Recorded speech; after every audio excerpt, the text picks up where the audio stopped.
All right, welcome to this explainer. Look, if you're out there building multi-step AI agents right now, you already know the dream, right? Fully autonomous, super capable systems just handling complex problems for you.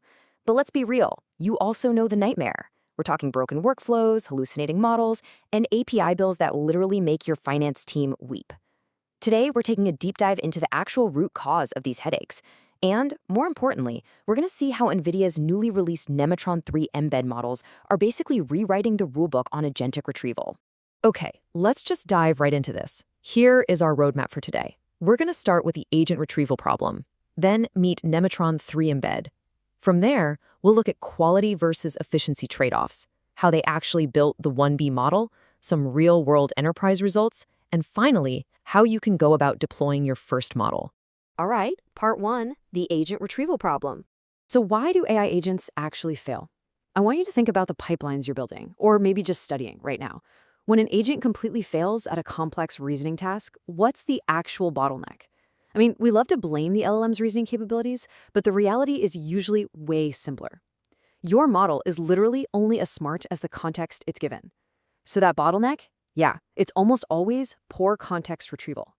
And the thing is, poor retrieval doesn't just cause a little hiccup, it triggers a massive cascading failure across your whole workflow. It goes like this. Your retrieval system fetches totally irrelevant context. So the agent is forced to do these repeated requeries just trying to find what it actually needs. That burns through your expensive token budgets incredibly fast. And honestly, even worse, if it doesn't requery, it just drags that irrelevant noise right into its later reasoning steps, totally derailing the output and causing hallucinations. You're essentially paying top dollar just to confuse your own AI. Crazy, right? Which brings us to part two, meet Nematron 3 embed. Now, what's really interesting about this is NVIDIA's targeted solution to this exact problem. They didn't just drop one giant model and call it a day. They built a purpose-built family. We've got the 8B flagship quality anchor built in BF16, and that one is for your precision-critical, super high-stakes RAG deployments where accuracy is just absolute king. But right alongside it are its highly efficient sidekicks. You've got the 1B BF16 model serving as your standard for cost and latency-sensitive production, and the 1B NVFP4. That last one is a hardware-accelerated variant made specifically for ultra-high throughput on massive scale infrastructure. And this leads us to a seriously massive number, 78.5%. That's the score the 8B model just hit on the RTEB, the Retrieval Augmented Text Embedding Benchmark.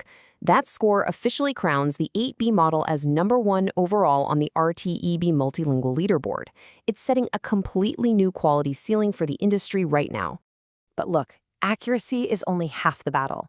To actually be useful in the enterprise, you absolutely need capacity. And the Nematron 3 Embed Collection comes packing a massive 32,000 token context window.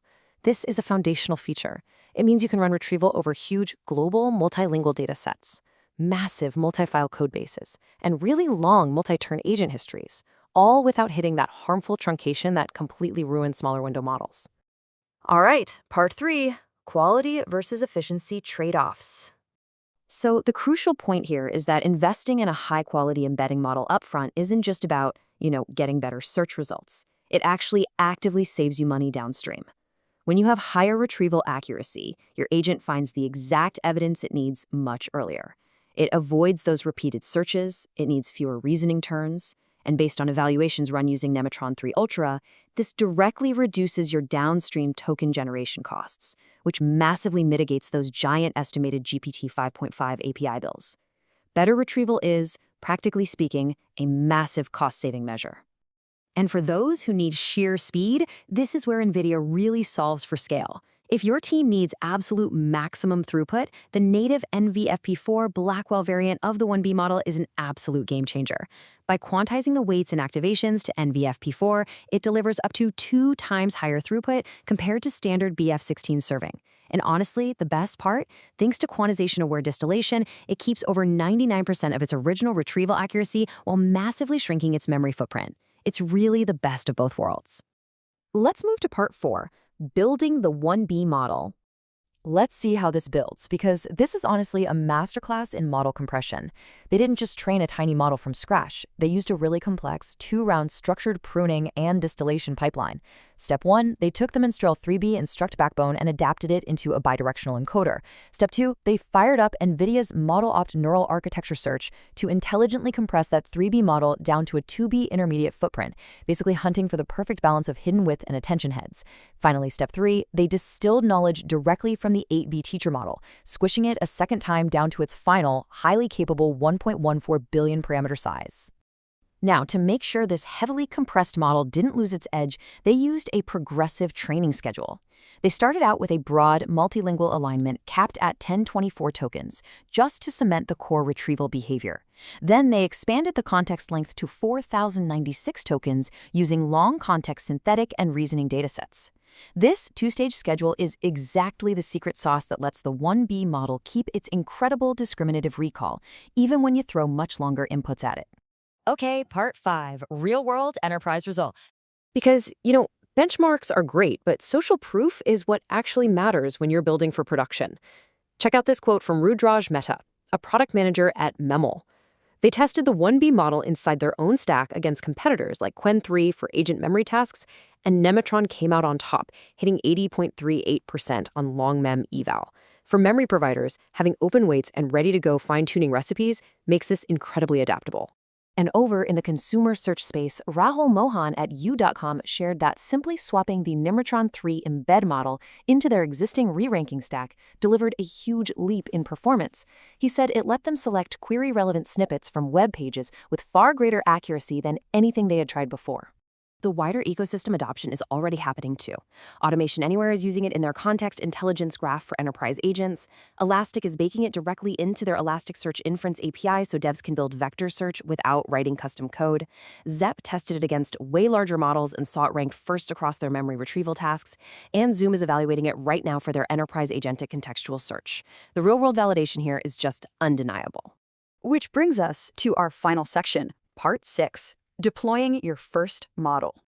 So, if you're a developer ready to get your hands dirty, NVIDIA is offering amazing day zero availability across the whole ecosystem.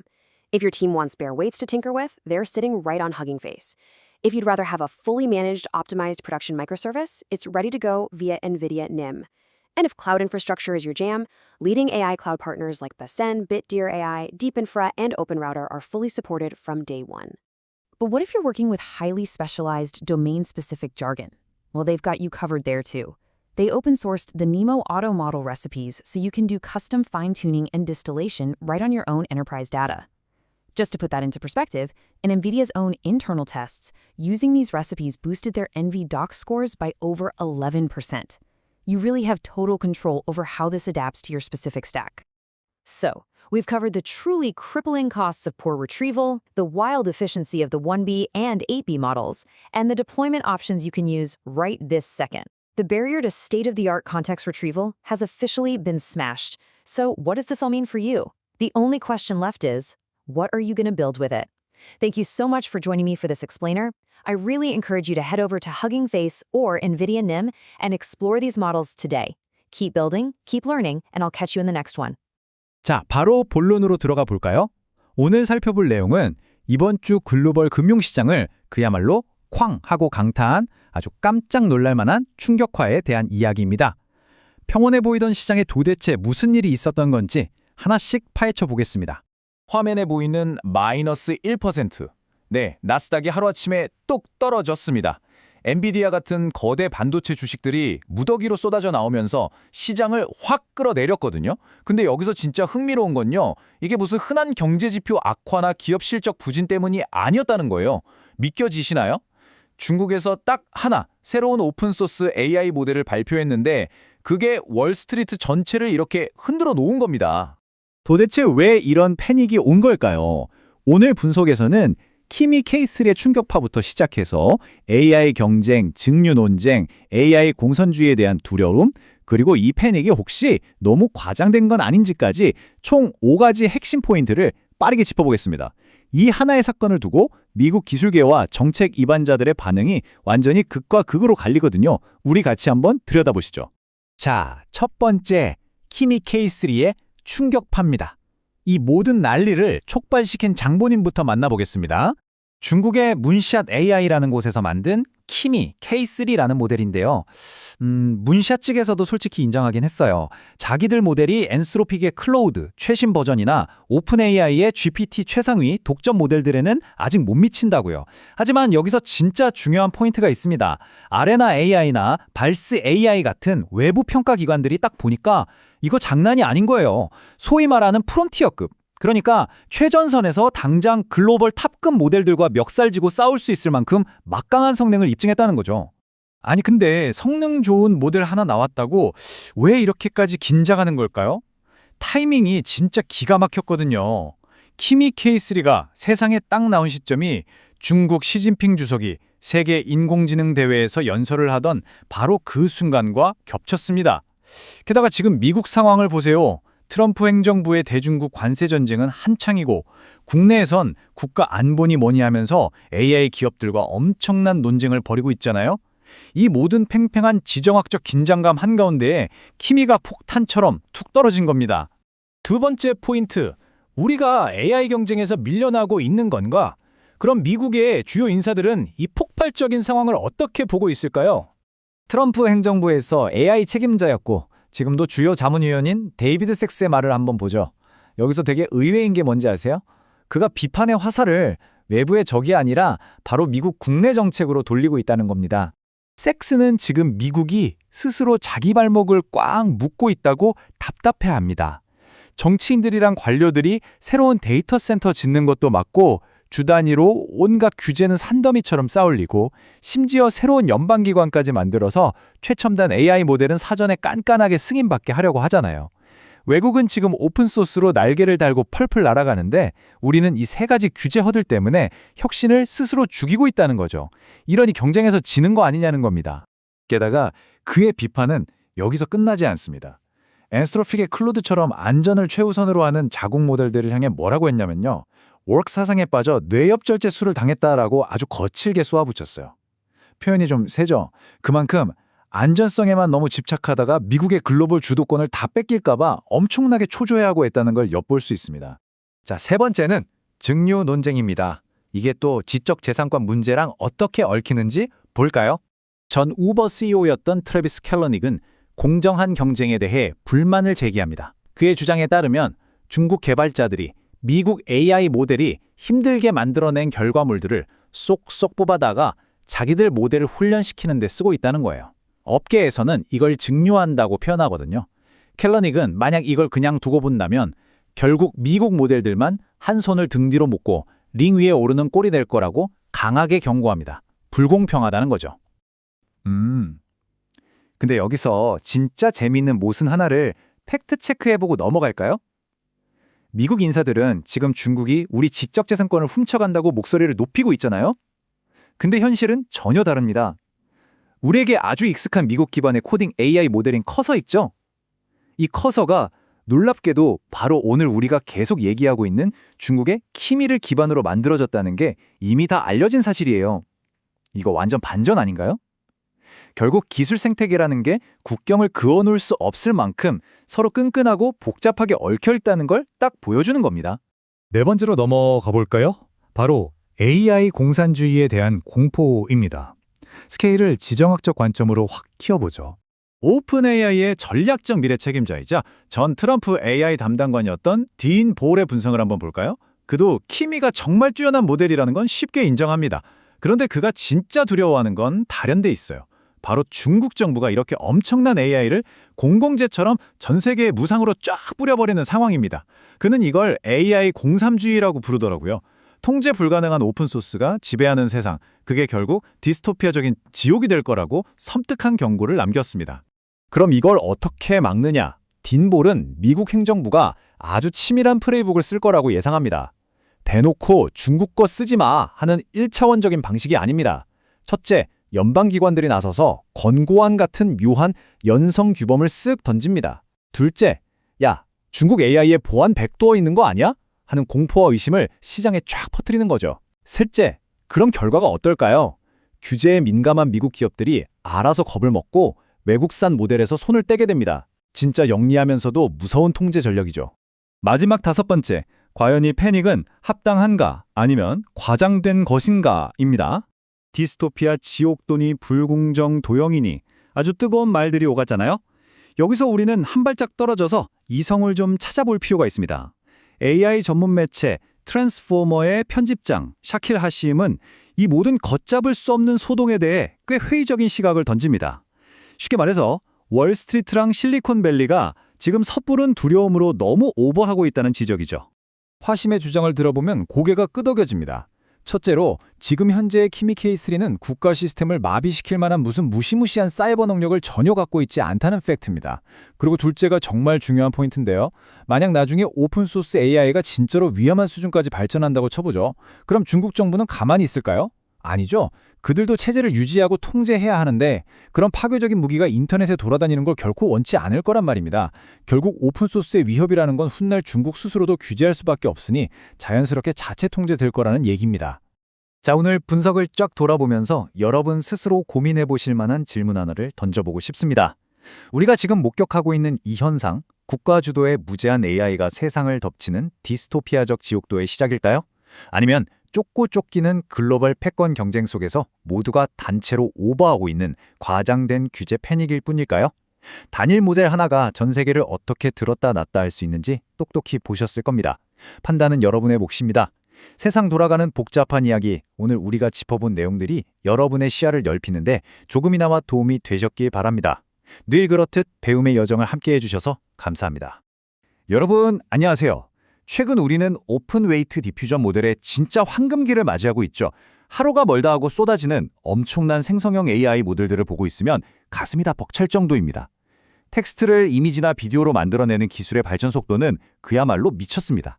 하지만 개발자나 머신러닝 엔지니어 입장에서 이런 모델들을 우리만의 고유한 데이터로 직접 파인튜닝하려고 시도해보는 순간 아주 거대한 현실의 벽에 쿵 하고 부딪히게 되죠.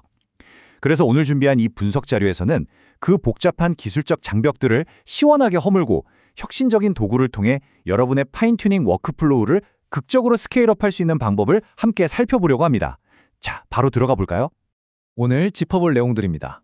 파인튜닝의 병목 현상부터 시작해서 네모 오토 모델의 등장, 확 달라진 워크플로우, 3단계 파인튜닝 실전 과정, 실제 성능 데이터, 그리고 다가올 업데이트까지 쭉 한번 달려보겠습니다. 첫 번째로 우리가 겪고 있는 파인튜닝의 병목 현상입니다. 요즘 나오는 거대 모델들 다뤄보신 분들은 아실 겁니다. 이거 훈련시키는 게 진짜 거의 악몽에 가깝잖아요? 스펙을 한번 보세요. 텍스트 투 이미지 모델인 플럭스.1dev가 120억 파라미터고요. 1.2.1이나 휴년 비디오 같은 비디오 생성 모델들도 130억, 140억 개 수준입니다. 심지어 쿠엔 이미지는 200억 개예요. 숫자가 엄청나죠? 모델 성능이 압도적인 만큼 우리가 다뤄야 할 데이터의 무게도 말도 안 되게 무거워진 겁니다. 그래서 당연히 이런 질문이 나옵니다. 아니, 우리한테 슈퍼컴퓨터도 없고 수십 명의 엔지니어 팀이 있는 것도 아닌데 이 괴물들을 대체 어떻게 훈련시키지? 메모리를 쪼개고 할당하는 것부터가 큰일이고요. 무엇보다 훈련 한번 하려고 모델 체크 포인트를 이리저리 변환해야 하는 건 정말 지긋지긋한 두통거리죠. 그냥 로드하는 것조차 벅찬이 거대한 모델들을 전화부스 안에 우겨 넣으려는 느낌. 엔지니어라면 다들 공감하실 겁니다. 두 번째 섹션, 구원투수의 등장입니다. 바로 니모 오토 모델이죠. 이 끔찍한 병목 현상을 해결하기 위해 등장한 영웅이 바로 네모 오토 모델입니다. 쉽게 말해서 이 거대한 AI 모델들을 여러 대의 GPU에 아주 똑똑하고 효율적으로 나눠서 훈련시킬 수 있게 해주는 라이브러리예요. 가장 대박인 건 이 강력한 툴이 아파치 2.0 라이센스로 완전 공개되어 있으면서 우리가 매일같이 쓰는 허깅 페이스의 디퓨저 생태계랑 완벽하게 호환된다는 점입니다. 이게 왜 게임 체인저인지 알려드릴게요. 허깅 페이스 허브에 있는 어떤 디퓨저스 모델 아이디든 그냥 경로의 지정만 하면 즉시 훈련을 시작할 수 있다. 이 한 문장이 다 설명해 줍니다. 네이티브 디퓨저스 클래스랑 파이프라인을 그대로 물고 들어가기 때문에 개발자들은 모델 코드를 단 한 줄도 새로 짤 필요가 없어요. 그냥 바로 스케일 아웃 해버리면 끝이라는 거죠. 세 번째, 워크플로우 슈퍼 처징입니다. 이 통합이 우리한테 거의 초능력을 지어주는 가장 큰 이유? 바로 체크포인트 변환이 전혀 없다는 겁니다. 허브에서 다운받은 사전학습 가중치를 변환 없이 그대로 쓰고요. 훈련이 끝난 다음에도 마찬가지입니다. 여러분이 방금 구워낸 파인튜닝 체크포인트가 추론 파이프라인에 즉시 로드되거나 바로 허브로 업로드 될 수 있어요. 이리저리 포맷 바꾸느라 시간 버릴 필요가 아예 사라진 거죠. 덕분에 우리 같은 개발자들은 엄청난 유연성을 갖게 됐습니다. 만약 대규모 GPU 클러스터가 있고 무조건 최고의 퀄리티를 뽑아내야 한다면 FSDP2랑 텐서 병렬 처리를 써서 전체 파인 튜닝을 쫙 돌리면 됩니다. 반대로 단일 노드에서 리소스를 아끼며 효율을 극대화해야 한다면 로라 스타일로 미세 조정만 하는 거죠. 진짜 놀라운 건 이 두 가지 상반된 접근 방식이 똑같은 레시피 구조 안에서 매끄럽게 다 돌아간다는 겁니다. 네 번째, 파인 튜닝 3단계 워크플로우를 살펴보겠습니다. 자, 120억 파라미터짜리 플럭스 모델을 타로카드 데이터셋으로 훈련시킨다고 한번 상상해 보세요. 백엔드 프로세스가 어이없을 정도로 단순합니다. 딱 3단계예요. 1단계, 데이터셋 사전 인코딩하기. 2단계, 기존 야마라 파일로 훈련 시작하기. 3단계, 만들어진 체크포인트로 이미지 뽑아내기. 복잡하게 스크립트 짤 필요 없이 이 3단계면 진짜 다 됩니다. 1단계부터 살짝 파고 들어볼까요? 여기서 핵심은 컴퓨팅 파워 절약입니다. 허브에서 이미지를 쭉쭉 스트리밍하면서 전처리 과정을 남는 GPU들에 쫙 분산시킵니다. 그리고 가장 중요한 거, VA 잠재 변수랑 텍스트 임베딩을 미리 싹 다 캐싱해 둡니다. 이렇게 해두면 나중에 실제 훈련 루프가 돌 때마다 그 무거운 인코딩 작업을 매번 반복할 필요가 없거든요. 여기서 시간이 어마어마하게 절약됩니다. 그럼 2단계랑 3단계는 어떨까요? 더 쉽습니다. 그냥 이미 검증돼 있는 FLX 야메의 설정 파일 그대로 가져다 쓰세요. FSD로 세팅하고 배치 사이즈 맞춘 다음에 타로 데이터셋 경로 같은 것만 커맨드 라인에서 쓱 덮어쓰기 해주면 끝납니다. 훈련이 딱 끝났다? 그러면 디퓨저즈 생성 파이프라인을 방금 나온 따끈따끈한 체크포인트에 바로 꽂아서 이미지를 생성하면 됩니다. 진짜 직관적이지 않나요? 5번째, 실제 성능과 시각적 결과물입니다. 결과물을 직접 눈으로 보면 진짜 감탄만 나옵니다. 평범한 실사 우주비행사 사진이 훈련을 거치면 그 특유의 크림색과 붉은색 팔레트가 살아있는 완벽한 빈티지 타로카드로 탈바꿈합니다. 또 비디오 모델에 로라 어댑터 하나만 살짝 얹었을 뿐인데 영상 속 인물들의 눈망울이 그 지브리 애니메이션 특유의 감성으로 싹 변해요. 특정 도메인으로 파인튜닝이 얼마나 강력하고 찰떡같이 먹히는지 보여주는 확실한 증거죠. 그리고 여기서 무조건 짚고 넘어가야 할 대박 포인트가 하나 있습니다. 파라미터가 무려 13억 개인 12.1 비디오 모델이 놀랍게도 40기가짜리 단일 A100 GPU 하나에 쏙 들어갑니다. 믿겨지시나요? 물론 플럭스나 QN처럼 100억, 200억 개 넘어가는 모델들은 여전히 클러스터가 필수지만요. 그래도 이 모든 거대 모델들이 로라를 완벽하게 지원한다는 사실은 리소스 쪼들리는 우리 개발자들한테는 그야말로 한 줄기 빛과도 같습니다. FSDP2를 활용해서 전체 파인튜닝을 돌릴 때 메모리 효율을 데이터로 한번 볼까요? 120억 파라미터인 FLSDP2-대부가 피크 찍을 때 약 63.8기가 정도, 200억 파라미터인 QN-이미지가 53.5기가 정도를 차지합니다. 이게 무슨 뜻이냐면 FSDP2의 메모리 분산 관리가 진짜 기가 막히게 작동해서 이 초고대 모델들의 훈련을 현실적으로 가능하게 만들어주고 있다는 겁니다.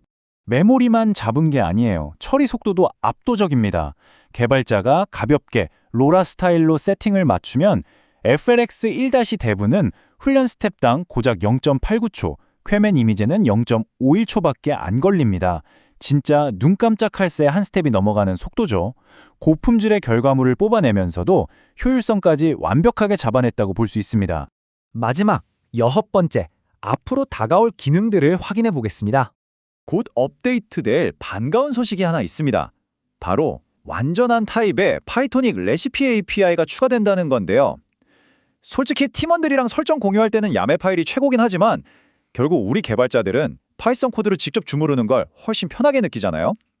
이 파이썬 API가 나오면 여러분이 매일 쓰는 주피터 노트북이나 기존 훈련 코드에 이 엄청난 기능들을 물 흐르듯 아주 자연스럽게 녹여낼 수 있을 겁니다. 자, 이제 마지막으로 여러분께 묻고 싶습니다. 우리를 그토록 괴롭혔던 파인튜닝의 기술적 마찰과 병목 현상은 이제 깨끗하게 사라졌습니다.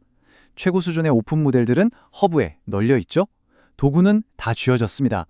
여러분은 과연 다음번에 어떤 새로운 형식을 생성해 내실 건가요? 오늘 함께 살펴본 이 혁신적인 도구들이 여러분의 다음 프로젝트에 강력한 무기가 되기를 진심으로 바라면서 이번 분석은 여기서 마치겠습니다. 시청해주셔서 감사합니다.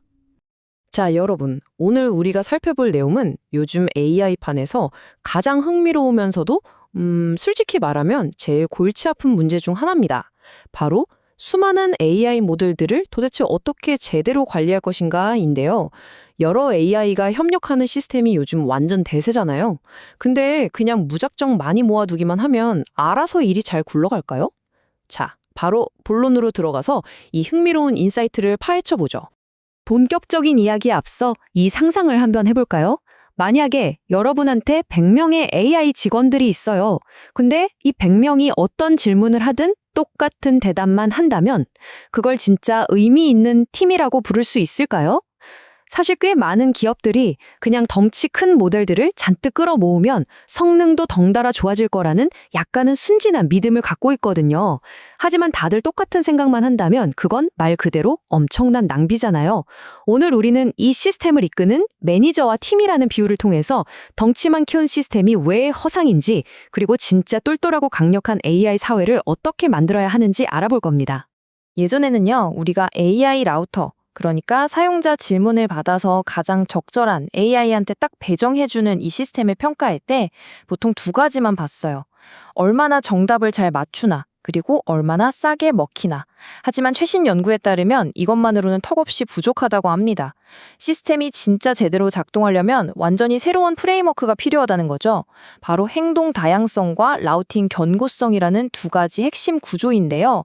이 두 기둥이 딱 버텨줘야 비로소 매니저가 진짜 자기 밥값을 한다고 볼 수 있습니다. 이해하기 쉽게 매니저와 팀이라는 비유를 한번 써볼게요. AI 라우터는 일종의 부서장이라고 생각하시면 됩니다.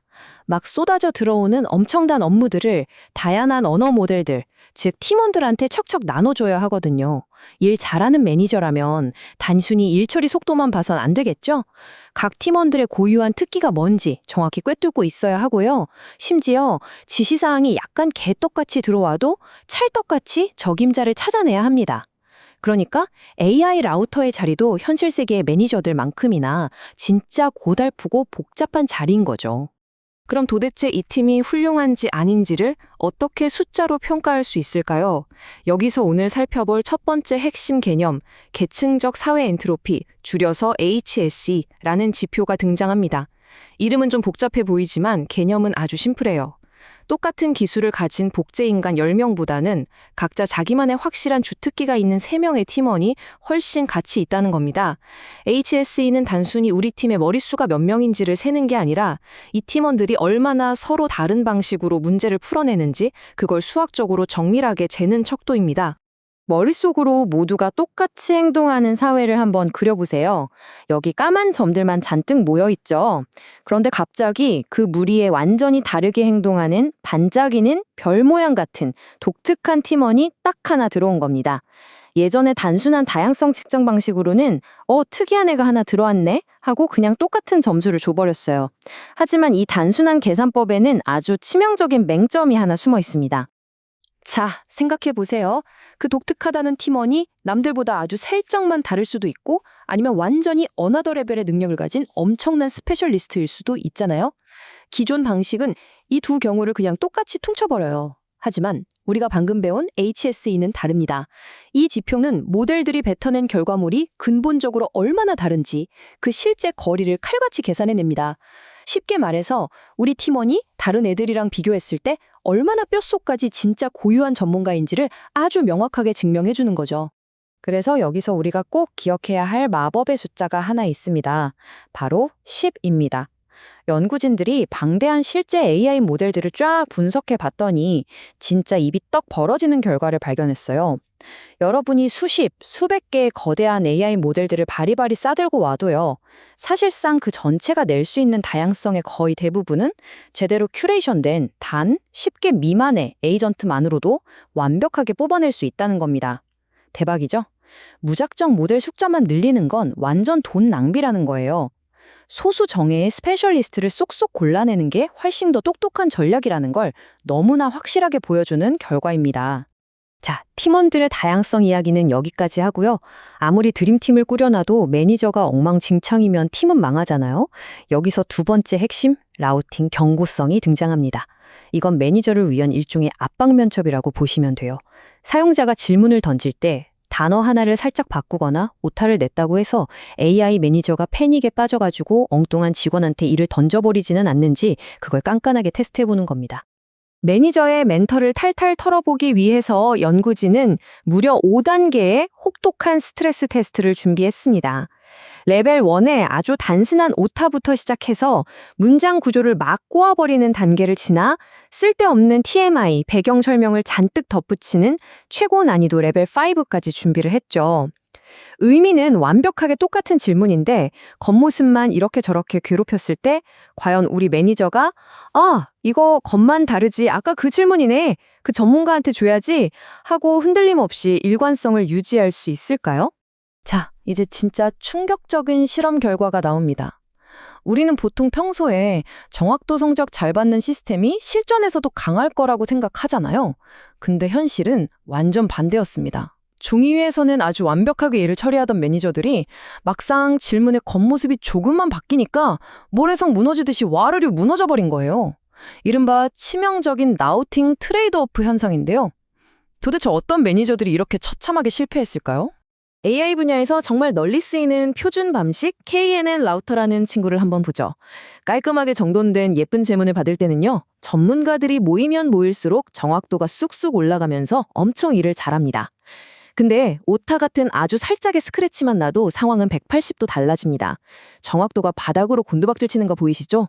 팀원들의 능력이 너무 고도로 뾰족하고 전문화되어 있다 보니까 질문에 쓰인 단어 하나만 바뀌어도 매니저가 길을 잃고 아예 엉뚱한 사람한테 결제 서류를 넘겨버리는 꼴입니다. 하지만 여기서 포기할 순 없죠. 이 골칫거리를 아주 우아하게 해결해낸 방법이 있습니다. 바로 프롬프트 기반 라우팅입니다. 언어 모델 그 자체를 똑똑한 매니저로 앉혀서 질문의 진짜 속마음을 읽어내게 만드는 거예요. 아까 와르르 무너졌던 KNN이랑 다르게 이 친구는 질문이 아무리 꼬여서 들어와도 견고성이 전혀 흔들리지 않고요. 오히려 팀이 다양해질수록 안정적으로 쫙쫙 우상향합니다. 단순히 글자 모양만 맞추는 게 아니라 그 안에 담긴 진짜 의도를 찰떡같이 이해하니까 가능한 일이죠. 이 프롬프트 매니저의 강철 멘탈은 진짜 소름이 돋을 정도입니다. 레벨 1의 뻔한 오타부터 아예 문장 자체를 다른 말로 갈아 엎어버리는 레벨 4, 5의 극한 상황까지 스트레스를 꽉꽉 줘봤는데도요. 와, 성능이 그냥 일직선으로 아주 평탄하게 유지됩니다. 롤러코스터처럼 널뛰는 일이 전혀 없죠. 이건 매니저가 질문의 겉모습에 절대 낚이지 않고 그 본질을 아주 완벽하게 꿰뚫어 보고 있다는 정말 강력한 증거입니다. 자, 오늘 다룬 내용을 딱 핵심만 짚어서 정리해 보겠습니다. 최고의 멀티 에이전트 시스템을 만들고 싶으시다면 이것만 기억하세요. 첫째, 그냥 무적정 AI 머릿수만 늘리는 건 수학 체감에 빠릴 뿐 진짜 의미가 없습니다. 10개 미만이라도 확실히 결이 다른 스페셜리스트들로 큐레이션하세요. 둘째, 팀이 뾰족하게 전문화될수록 기존의 단순한 라우터들은 얕은 변형에도 와르르 무너집니다. 셋째, 그러니까 질문의 진짜 의미를 파악하는 프롬프트 기반 매니저를 꼭 앉혀야만 어떤 압박 속에서도 끄떡없는 튼튼한 팀을 유지할 수 있다는 겁니다. 이제 마지막으로 여러분께 한 가지 도발적인 질문을 던지면서 오늘 설명을 마무리할까 합니다. 여러분, 우리는 지금 단순히 겉보기에만 삐까뻔쩍한 머릿수만 많은 거대한 AI팀을 만들고 있는 걸까요? 아니면 진정으로 각자의 역할을 이해하고 예측 불가능한 현실의 변수 속에서도 흔들림 없는 진짜 의미 있는 AI 사회를 설계하고 있는 걸까요? 더 많고 화려한 숫자에 집착할 게 아니라 다양성과 경구성이라는 두 마리 토끼를 다 잡는 똑똑한 시스템을 구축해야 할 때입니다. 이 질문이 여러분의 다음 AI 프로젝트에 큰 힌트가 되길 바라면서 여기서 마치겠습니다. 함께 해주셔서 감사합니다.